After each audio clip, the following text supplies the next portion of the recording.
Hello class. Well, as you can see, we're continuing on with the autobiographical narrative that we began. So far, we've put together a word web with our ideas. We were getting real creative. Now we're going to actually put that into an order. We're going to actually create an outline. So what we're going to do is we are going to take our word web and we're going to structure it. And this is really important. This is one of the critical standards that I want to get across to you.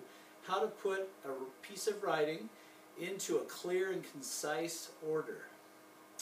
Okay, so the one that I'm doing, of course, is an autobiographical narrative. It's a story, an example from my life of something that was significant that I wanted to share. Now, the regular way that you would probably set up a story is with the beginning, the middle, and the end. In other words, a time order type of order that we set it up in. There are other ways to set things up, perhaps based on significance, things like that. But with my story, and probably with your stories, we're going to do the same thing. We're probably going to set it up based on order. Okay, now in the last one, we were doing the creativity thing. I had that wild kind of hat with that feathery looking thing sticking out. But now we're shifting gears. And it's time to set up our narrative order, and so I'm going to put on my organizer hat for this one. Alright, you see his? Well, here's mine. Kind of makes me look a little bit like Indiana Jones, but anyways, my organizer hat. Alright, so here is the word web that I had set up. Of course, once again, the one that I'm doing it was based on a night scuba dive that I took that involved manta rays. And so I'm going to take a look. These circles, of course, the big circles coming off of my main idea, represent the different paragraphs that I'm going to have in my 5-paragraph essay. Now, I said 5-paragraph essay, but as you see, there's only 3 circles. The reason why there's only 3 circles is because automatically my first paragraph for my 5-paragraph essay is going to be an introduction, and my last paragraph is going to be a conclusion. So those are already taken up.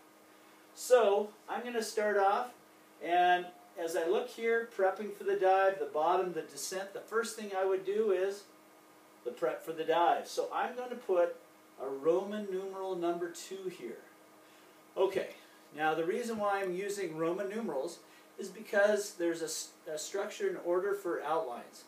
The way we do it is the main ideas are going to be designated with Roman numerals. Then ideas below those are going to have capital letters. And then as we get more detailed, then I'll use regular numbers. And finally, if I have a detail of a detail of a detail, that kind of thing, I'm going to use small letters, okay? So I'm going here, I look at the next part, and it would be the descent. So the descent is going to be Roman numeral number 3, and of course the bottom is going to be Roman numeral number 4. So I want you, of course, you're going to follow and do a similar type of thing on your autobiographical narrative word web that you made. You're going to figure out which paragraph you're going to do first, second, and third. Alright? Okay, now I'm going to go back and I'm going to start to organize these, because these are now the sentences that are going to go into my paragraph. Okay? Now they may represent just one sentence, they may represent more than one sentence, but I'm going to set it up in the order. And taking a look right here, the first thing I think I talk about is the gear. Okay? All the gear, the mask, the weight belt, all that stuff that I need to put on. Okay? The next thing is the sunset. As we were cruising out, the sun was setting. It was really gorgeous. And of course, I'm going to talk about how excited I was, because this was really an amazing experience. Okay? Alright. Next, I'm going to come over here to the descent, and the first thing I'm going to talk about is jumping into the black water. Alright? The next thing is we ran into a moray eel, and so I'm going to talk about that as my next sentence in my paragraph. We also ran into an octopus, and finally I'm going to talk about the fish. Okay? So as you can see, I've organized these, and now I'm organizing what sentence comes first, second, and third. Looking here, I've got the manta rays and shining the lights. I'm going to talk about shining the lights first, and then finally, for the climax, leading up to the really exciting part, the manta rays when they come. Okay, now I'm going to go back, and I'm going to start looking at these details of the sentences. The details of the sentences that I'm going to then organize those. So let me take a look at this one. So I've got the gear that has a number of details. The first thing I decided to talk about was the regulator. Of course, when you're diving, you have to breathe air, and so the regulator is really important. So I'm going to talk about that first. Another thing I'm going to talk about is putting on the mask and the important parts of the mask, because if you can't see, you're in serious trouble. Then I'm going to talk about the weight belt. Just, you have to wear a lot of weights to get yourself under the water. And finally, talking about the fins. All right? Okay, before I go on, since these are the only details of details of details, I'm going to go ahead and organize these two. Now, notice I'm putting the smaller lowercase letter here. Okay? And I'm going to talk about the strap and then the faceplate. That part you don't want to get foggy so you can keep seeing. Okay, now I don't have details of details of details of the other ones.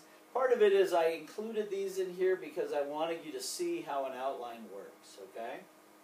Because you may have some of these sometime in the future. Okay, now let's take a look over here. I'm working on my body paragraph 3. I'm working on these down here. Notice A is about it being inky black, and there's only one idea here. Okay, I don't need to put a number 1 because there's not a number 2. What I'm actually going to do in my outline is just put a dash next to it. So that's why I'm starting down here. So I'm looking at B, the moray eel. They talk about the fierce look. Then number 2 is how he attacked a fish and actually ate it right in front of us. And then the color. All right, and then the octopus, the color, what he felt like, and then how he ended up spraying ink as he was trying to get away from us. So once again, I'm organizing those. Finally, I come back to the bottom time. I'm going to talk about the shining the lights, and I'm going to shine the lights on the coral reef that was there. And then I'm going to talk about the plankton. When we shine the lights, the plankton were drawn in, and in fact, that's the reason why the manta rays come. Okay, and then we had approximately 8 to 9 of them show up. They were huge, 12 to 14 foot, so I'm going to talk about that second. I'm going to talk about how they would actually bump into us. All right, third, and how it was like they were dancing. Now finally, right down here again, I just wrote appeal to the senses because I just want to keep that in mind.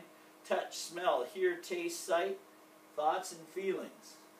All right, so that's part A. The next part will be part B.